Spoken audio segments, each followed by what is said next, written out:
ရှမ်းပြည်နယ်ရှိပိုင်းမိုင်းမျိုးနဲ့ပြန်ဆိုင်နေပြည်သူ့ဆက်ဆံရေးစီဌာနလူထုအရှိပြုပို့ဌာန community စနခမနိုင်ယနေ့နောက်ပိုင်းကတဘာဝပတ်ဝန်းကျင်ထိန်းသိမ်းရေးဆိုင်ရာတိပညာပေးတော့ရှိုးကိုပြုလုပ်ခြင်းပါရာဒုတိယဦးစီးမှုဒေါ်နန်ပန်နဲ့ကျန်းကျင်တော်ရုတ်တန်ဒေါ်နန်စီဖောင်တို့ကယခုလိုဆွေးနွေးခဲ့ကြပါတယ်ရှင်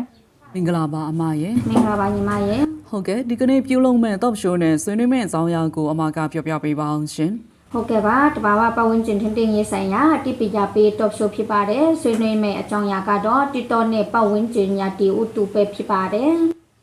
ဟုတ်ကဲ့နူသားအားလုံးရှင်သန်ရည်တည်နိုင်ရေးအတွက်ရာသီဥတုများတာခြင်းဒီအဓိကအချက်ပဲဖြစ်ပါရရှင်ရာသီဥတုဖောက်ပြန်ပျက်စီးခြင်းမှာတစ်တော်များပျက်စီးပြုံးသည့်ခြင်းဒီအကြောင်းတရားတစ်ခုဖြစ်နေပါရရှင်ရာသီဥတုဒီတောကိုအမိတဟဲပြုတ်ဒီဆိုရင်မာမီမထင်ပါရာသီဥတုပြောင်းလဲဖောက်ပြန်မှုနဲ့တဘာဝပတ်ဝန်းကျင်ပျက်စီးမှုတို့ဒီဒုတိယထောင်စုနှစ်တို့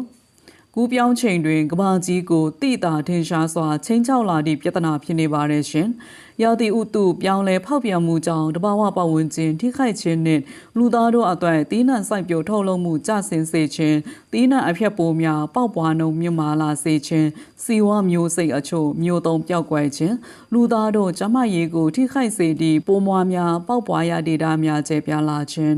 မွေးမြူရေးနှင့်ရေလုံငန်းတို့မှစားနပ်ရိက္ခာထုတ်လုပ်မှုကိုထိခိုက်စေခြင်းစသည့်အကျိုးသက်ရောက်မှုများဖြစ်ပေါ်စေခြင်းကြောင့်ကမ္ဘာရာသီဥတုပြောင်းလဲမှုကိုဟန့်တာတိုက်ဖြတ်ရန်မှာလူသားတစ်ရက်လုံးဤတာဝန်ပဲဖြစ်ပါရဲ့ရှင်ဟုတ်ကဲ့ပါအမကဆက်လက်ဆွေးနွေးပေးပါအောင်ရှင်ဟုတ်ကဲ့ပါရာသီဥတုဖောက်ပြန်ပြောင်းလဲမှုကိုဖြစ်ပေါ်စေတဲ့ကမ္ဘာကြီးပူနွေးလာမှုကို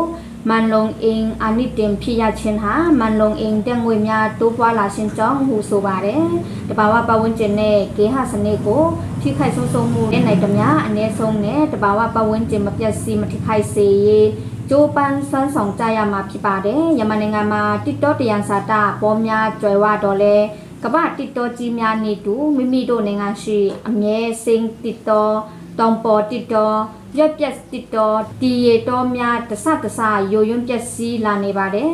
ဒေတာတွင်စင်းလန်းဆိုပြေးရေးနဲ့ TikTok တရားစာတာများပြန်လည်ဖွံ့ဖြိုးလာရန် TikTok များကိုပြုစုပြောထောင်ကြရန်လိုအပ်ပါတယ် TikTok တစ်ပင်စင်းလန်းဆိုပြေးလာဒီနဲ့အများလူတာတို့မိခိုအားထားရာအကျိုးပြုရာ